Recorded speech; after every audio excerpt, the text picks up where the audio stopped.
Masters of the Air, the most highly anticipated miniseries coming in 2024 to Apple TV.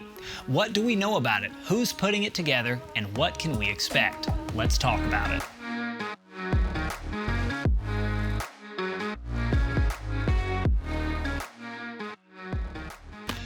All right, guys, welcome to the TJ3 Show. Today, we're talking about Masters of the Air. So we've got a lot of information about this. Let's go ahead and dive on into it. So some of you guys may not really know what this is. I think most of us do, but let's talk about it. Masters of the Air is going to be a 9-episode mini-series based on the book by Donald Miller. It's coming to Apple TV, and as of right now, it's supposed to be released in 2024, early 2024. Specifically, this mini-series, which is obviously going to take place in World War II, is going to follow the 100th Bomb Group. And you may not know about the 100th Bomb Group, but they're actually one of the most famous units in World War II, and debatably the most famous unit that flew the B-17 Flying Fortress. And what they did, what they kind of brought to the table in the war that made them a name for themselves, is they were one of the first bomb groups out there flying over Europe, bombing Germany and targets all around Germany. But specifically, how they made their name was actually some pretty brutal missions, some pretty brutal losses. In fact, their nickname, the 100th Bomb Group, which this series is going to be about, was called the Bloody 100th, the Bloody 100th, because of the losses that they took.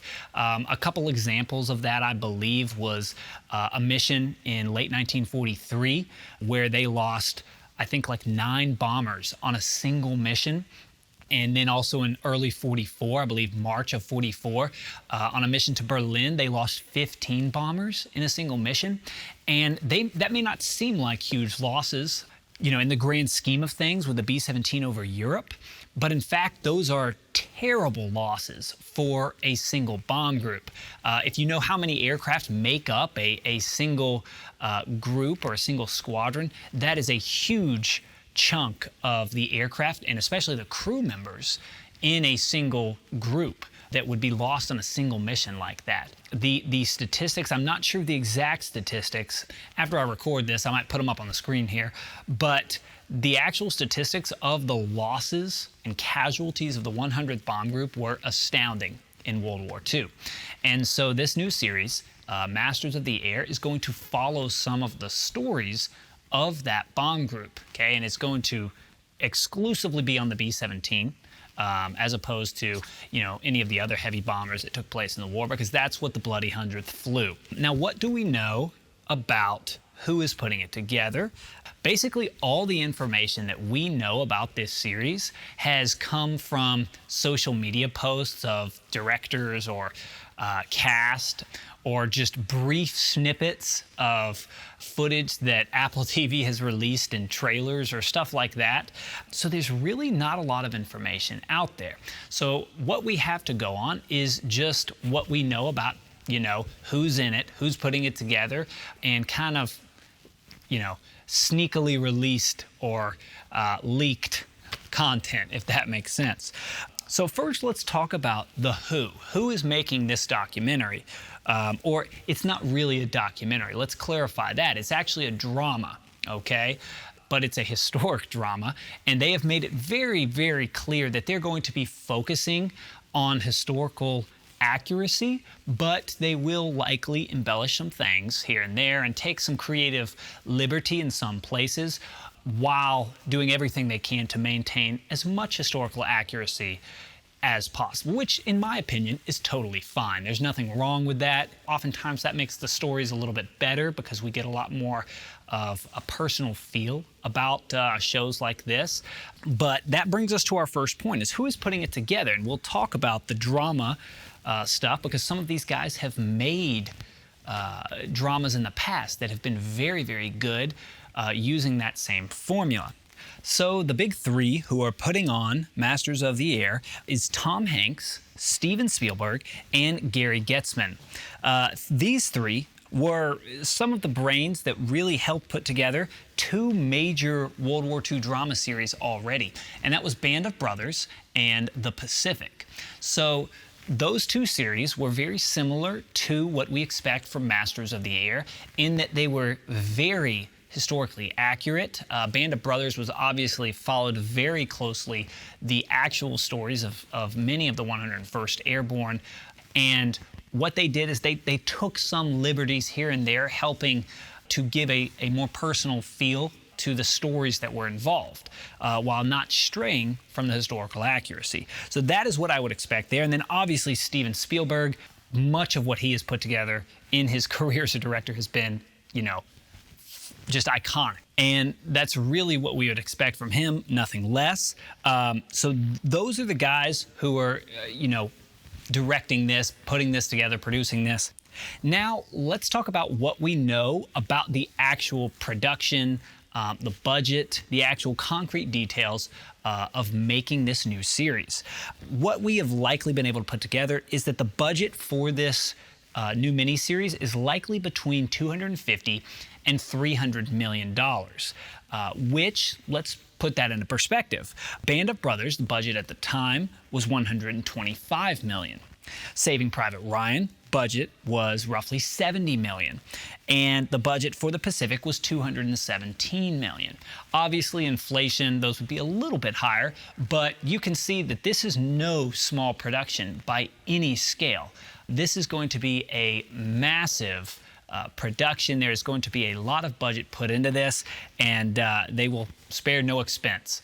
What we also know about the shooting location, we know that it has been filmed in England and in the United States, but the primary shooting location is at a Royal Air Force base in England, an active Royal Air Force base that they've allowed them to shoot at.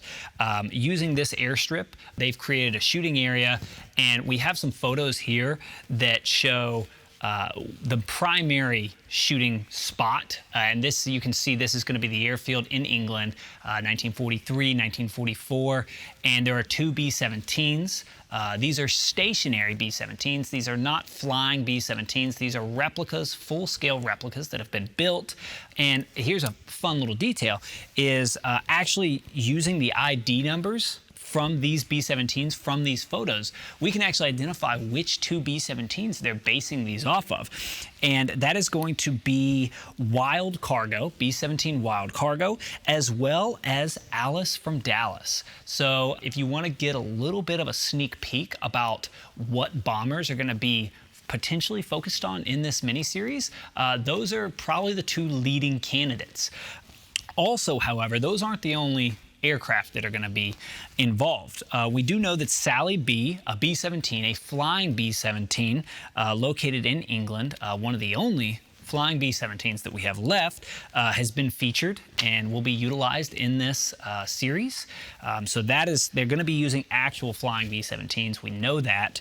But also, this was not technically released, but the local residents around this small town in England reported and took videos of a couple of P-51 Mustangs arriving to the airfield in England in October. And these were both D model Mustangs. After they arrived, we know that one of them at least was painted in the Red Tails livery, which would have been the famous Tuskegee Airmen. And I believe the plane that they painted the livery on, from what we saw in the leaked photos or whatever they had out there, was Topper 3, one of the Tuskegee P-51s. But also there were sightings of a Spitfire in a Soviet livery that showed up on scene. So it is very likely that we're going to have some action with the escorting fighters, the Little Friends, at some point in this series. Altogether, the budget for all of that set just on site there in England was well over $5-6 million. But also, one of the other very cool things that we do know about Masters of the Air is that they have also built a scale POW camp that is supposed to be extraordinarily accurate. I believe it was based on Stalag 3, one of the German POW camps in World War II. And there are lots of photos of that being built as well. And obviously this is going to be for some of the crew members shot down and bailed out, then captured as POWs.